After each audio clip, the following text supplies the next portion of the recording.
அனைவருக்கும் வணக்கங்க. நாட்டு கருப்பு கவுனியில் என்னதாங்க உள்ளது? கருப்பு கவுனி என்றாலுமே எல்லாமே ஒன்று தானே. இப்படி சில பேர் விவாதம் செய்வாங்க. தற்போது தமிழகத்தில் உள்ள கருப்பு கவுனி ரகங்கள் என்ன என்பதை பற்றி ஃபஸ்ட்டு பார்த்துலாங்க.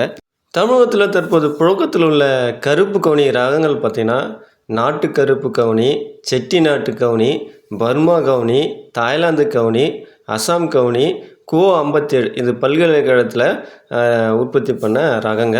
இத்தனை வகை தாங்க இப்போ நம்ம தமிழ்நாட்டில் புழக்கத்தில் இருக்கிற கருப்பு கவுனியினுடைய ரகங்கள்.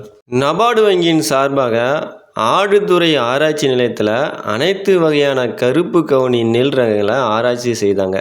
அதில் நாட்டு கருப்பு கவுனியில் தான் மிக சிறந்த சத்துக்கள் இருப்பது என்று ஆய்வு அறிக்கை முடிவு கூறுகின்றன. நாட்டு கருப்பு கவுனி மட்டும்தான் சம்பா பட்டத்தில் பயிர் செய்ய முடியும். மற்ற பருவங்களை அதை விளைச்சலை கொடுக்காதுங்க.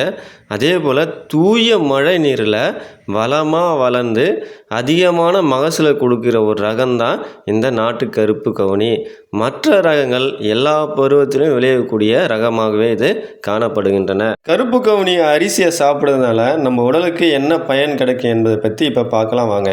கெட்ட கொழுப்பை இது குறைக்குங்க. கருப்பு கவுனியை நம்ம சாப்பிட்டு வந்தால் ரத்தத்தில் கெட்ட கொழுப்பு சேர்ந்தாலும் அதை கரைச்சி எடுத்துருங்க. அதுக்கடுத்தது ரத்த ஓட்டம் இது சீராக வச்சுருக்குங்க.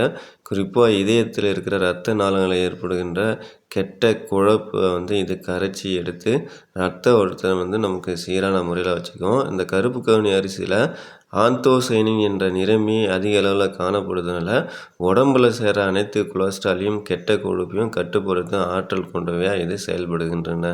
அடுத்ததாக புற்றுநோய் வராமல் இருப்பதற்கு இந்த கருப்பு கவுனி ஒரு நோய் எதிர்ப்பு சக்தியாகவே இருக்குங்க. நம்ம கருப்பு கவுனி அரிசி சாப்பிட்டுட்டு வந்தால் நம்ம புற்றுநோயிலிருந்து தப்பித்து கொள்ளலாங்க. அதை நோய் எதிர்ப்பு சக்தியாகவும் இது காணப்படுதுங்க. கருப்பு கவுனி அரிசியில் நார் சத்து அதிகமாக இருப்பதனால சுகரை கட்டுக்குள்ளே வைக்கும். அதுவும் இல்லாமல் இந்த கருப்பு கவுனி அரிசியில் இன்சுலின் சுரப்பதற்கான வளர்ச்சி ஊக்கியம் அதில் இருப்பதனால சுகரை கட்டுக்குள்ளே வச்சுருக்குங்க.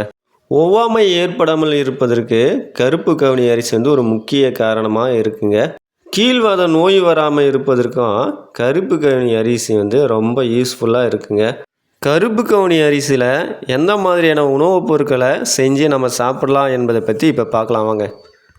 இதாங்க நாட்டு கருப்பு கவுனி அரிசி. இதை நம்ம ஒரு 8 மணி நேரம் நீரில் ஊற வைக்கணும். இரவில் ஒரு 10 மணிக்கு ஊற வச்சா போதும். காலைல எழுந்து அந்த ஊற வச்ச தண்ணியை நல்லா அலசிட்டு ஒரு மிக்சியில் போட்டு நல்லா அரைச்சிடணும். அந்த மிக்சியில் போட்டு அரைக்கும் போது ஒரு மிளகு ஜீரகம் போட்டு நல்லா அரைச்சிங்க. அரைச்சிட்டு அதை ஒரு பாத்திரத்தில் வச்சு தண்ணி வச்சு கொதிக்க வைக்கணுங்க. பால் போல் பொங்கி வருங்க. ஒரு 2 டைம் 3 டைம் பொங்கி வந்தால் போதும், ரெடி ஆகிட்டுங்க. அதை கீழே இறக்கி வைக்கணுங்க. அப்படி கஞ்சி காசி இறக்க பிறகு அதில் தேங்காய் பால் ஊற்றி சாப்பிட்லாம். அவ்வளோ டேஸ்ட்டாக இருக்கும். எல்லா குழந்தைகளுக்கும் தரலாம், பெரியவர்களுக்கும் தரலாம். எல்லாருமே சாப்பிடக்கூடிய ஒரு ரெமடியாக இந்த கஞ்சி இருக்குங்க. இந்த அரிசியில் இட்லியும் செஞ்சு சாப்பிட்லாங்க. நல்லா அருமையாக இருக்கும். அதுக்கடுத்து பார்த்தோன்னா பொங்கல், வெண்பொங்கல் செஞ்சு சாப்பிட்றோம்ல, அதுபோல் கூட நம்ம வெண்பொங்கலும் செஞ்சு சாப்பிட்லாம். நல்லா டேஸ்ட்டாகவும் இருக்குங்க. சாதமும் செய்யலாங்க.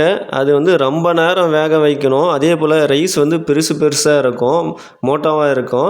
சில பேர் விரும்பி சாப்பிட மாட்டாங்க. நாங்கள்லாம் சாப்பிட்ருக்கோம். ஆனால் ரொம்ப நேரம் வேக வச்சு செய்யலாம். சாதமும் செஞ்சு சாப்பிட்லாம். அதுக்கடுத்து பார்த்தா புட்டு செஞ்சு சாப்பிட்லாம். இது எல்லா விதத்திலும் நம்ம நன்மை தரக்கூடிய ஒரு அரிசி தாங்க இந்த கருப்பு கவுனி. இந்த பதிவு உங்களுக்கு பிடிச்சிருந்தால் லைக் பண்ணுங்கள், ஷேர் பண்ணுங்கள்.